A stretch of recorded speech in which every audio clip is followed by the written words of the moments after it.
You're not happy about this, Lee, and I can tell. I can see you're getting a bit frustrated now. I think your patience is being tested from speaking to you offline and from seeing how you're acting right now. So I'll let you have the mic, bro. What do you make of this news? Yeah, no, listen, I've seen in the comments, and I'll say this now, right? Norgard, not a bad signing. When you look at it, Zubimendi as well as a package, right? So Zubimendi and Norgard coming in for Jorginho and Thomas Partey. We don't know if they're better for a start. That's the first thing, right? The first thing is you don't know if they're better. Like, is Zubimendi better than Thomas Partey? I don't know. Is he better than him in the Premier League? Definitely not, because we've seen what Thomas Partey can do in the Premier League, and the same with Norgard. What has annoyed me is that 2 years ago, when we had a chance of winning the title, we went for Caicedo, couldn't get him. Inquired about Declan Rice. We ended up getting Jorginho as a stopgap. Not a problem. Fantastic signing for us. Like, you know what I mean? I thought we'd done really well for us. Here we are again, 2 years later, another stopgap. Why aren't we going for a player that's going to get us over the line? I get it, but we've now letting Thomas Partey go. Why? What all this rubbish I hear, like, oh, we've got to get improved players, get better players than what we've got. So why are they not going in and getting the best midfield player they can? And I mean someone like a Morgan Rogers or someone like that who's 23, 24, coming into his prime. Why have we got to make a stopgap for a couple of years? When we get this couple of years' time, when is it going to be all over for us? We've got a window of opportunity of 4 years to win this league. 2 of them we've squandered. Where was these stopgap players when we needed them in January? Where were they? We needed a stopgap centre forward in January. We didn't get one. So now why in the main transfer window are we getting stopgaps again? That is why I'm getting frustrated. And I hear everybody going, it's great business. And we're scrimping and saving. We're saving on wages and all that. I'll tell you what, Arsenal, why don't you cut down on the season tickets then instead of doing that? And we'll keep getting stopgap players for the rest of the time. But no, it's all right you to charge us the top prices in everything that's going, whether it be merchandise or season tickets or tickets for games. But then all of our fans saying, that's all right. It's all right. It's a good bit of business, that is.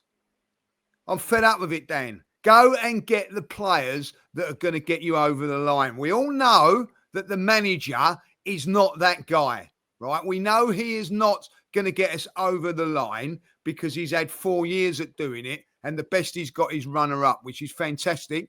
Everything, I'm not criticising that. So you know he is not going to get you over the line, right? So what is going to get you over the line? Stopgap, make-up players, or the real deal players?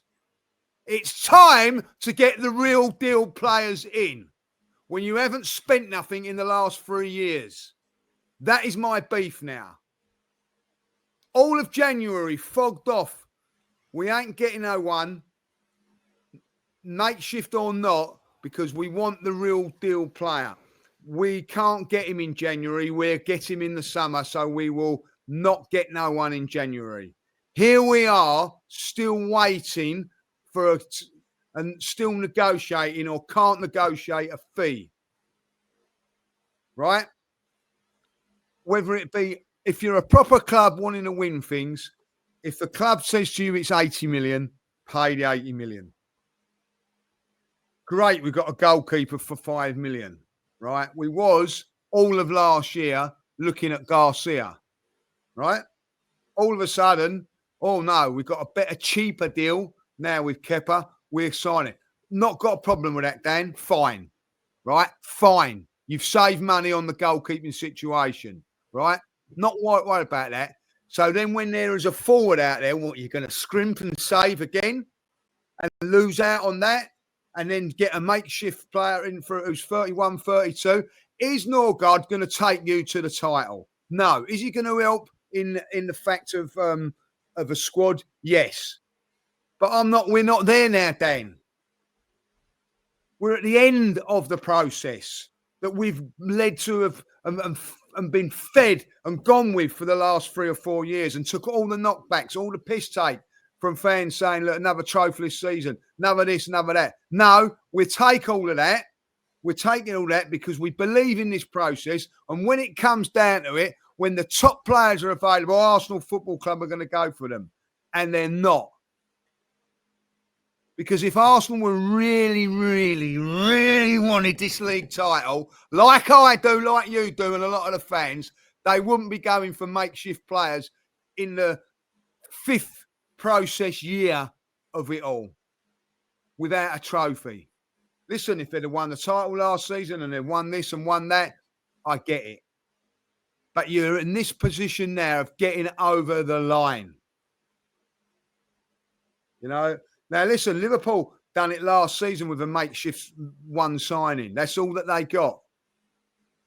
Right?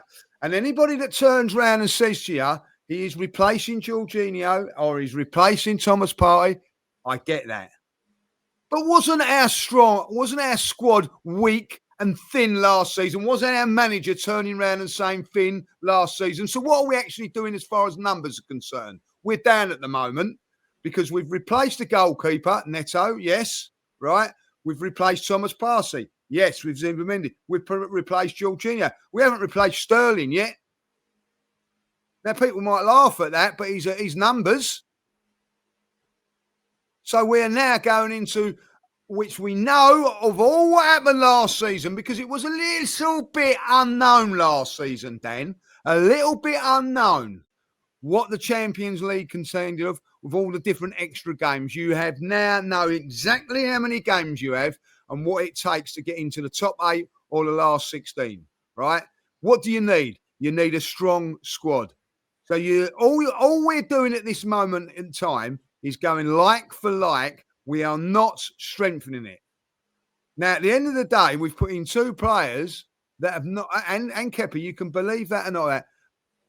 All they've done is replace what you've let go for nothing.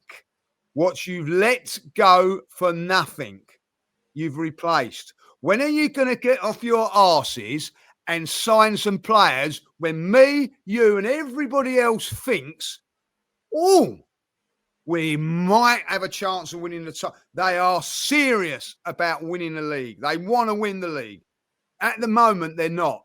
It's like for like frustration. I am getting fed up wherever I go, Dan, at this moment in time. People coming up and saying, when are we going to sign a striker? When is it like, when? What do you reckon, Lee, and that? I don't know, Dan. I have not a clue. I've not got a clue. Yes, it's easy to replace Sterling. Yes, it is then. So why haven't you done it then? It's that easy to replace Sterling. Why haven't you gone and done that then? Because at this moment in time, as it stands, this moment in time, whether you like it or whether you don't, right? If Havertz gets injured, we're back to Mourinho being centre forward. That's where we are at the moment. Stay patient. Well, I've been staying patient since January the 1st, Dan, right? Yeah. And that's my beef now. It's my beef now. I get it where we are and what we're doing and whatever, like, you know what I mean? Listen, I'm not criticising the signings that we've made because we need to make them, like, you know. We don't know if Zubimendi's going to come in and be a hit. We don't know. We're hoping. Norgard, I think, is a safe bet, like, you know what I mean, at the end of the day. But what I'm saying is now, let's see what they do. This thing of like, let's wait to the 1st of July, right? Okay, let's wait to the 1st of July. But these people that are saying that were telling me wait to the 31st of January, Dan, right? You know what I mean? Like that. They're the same people saying wait to the 1st of July were the same people saying wait to the 31st of January.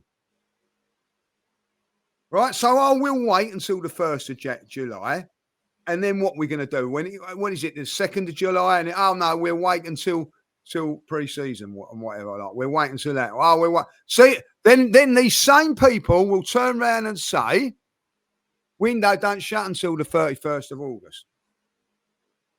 Right? Again, you have to hold your hands up and go, you're right. The season starts on the 18th or 17th of August, then. Right? Look at our fixture list. Do you want to go in there week? Let's have a bet now, right? Let's have a bet now. How many games it takes for Arsenal to have a serious injury or a player that's going to be out for 3, 4, 5 weeks minimum? 2 games? There you go. Again, you look back at the history of Arsenal, like, what's the name? Timber. First game of the season. Out for a whole season. He's now recovering from surgery, as is Havertz. No guarantee that them two are going to be ready, by the way, nor Gabriel be ready by the first game of the season. So we need to be right on it. And I don't see that. And everybody's saying, yeah, we're saying this and all that, like. And I'm holding my powder dry a little bit on this one because we don't really know what is going on with the forwards, right? We can't agree this with Sesko. We can't agree this with Sporting. We're getting all this and all that, right? The argument is, like, the last forward that we signed, striker, was Jesus. How long ago was that, Dan?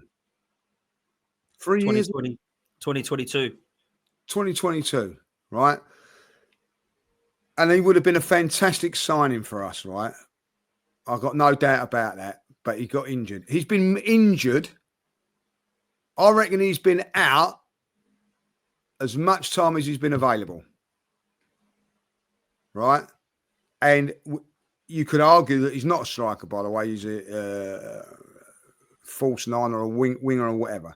So you can go down that route if you want. But for a player that's not, in 3 years, has missed a year and a half of football, you've still not replaced him.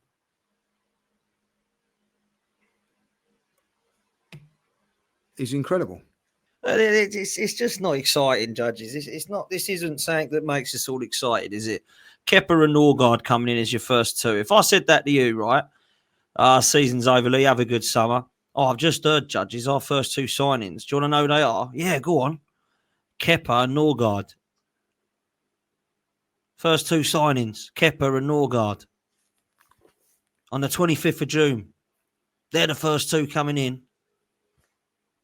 Come on. Absolute joke, man. Oh, I get that. Listen, the reality is, right, the reality of it all is, right, I'm seeing people saying it's not bad business. It ain't bad business, right? And I get that, right? It's not bad business. Let's forget about business, forget about wages, because let's face it, they don't care about how much you're earning, Dan, or I'm earning. Like when they put the season ticket through the door and they want you to go and buy a shirt. There's no like haggling or whatever, right? I want you to tell me, forget about business, right? You can put it up there, A or B, and do whatever you want on this, right? What is better for Arsenal Football Club as a football club? Thomas Partey and Zubimendi, or Zubimendi and Norgard? What's the best? We know forget about business, forget about that. What is the best? Facts. What is going to have the most chance of you winning the trophy at the end of the season? Forget about bank balances. As a footballing fact, what is better? So when people now go, oh, it's good business, right? It's good business, right? I'm not interested in business, right? I want to know what is better.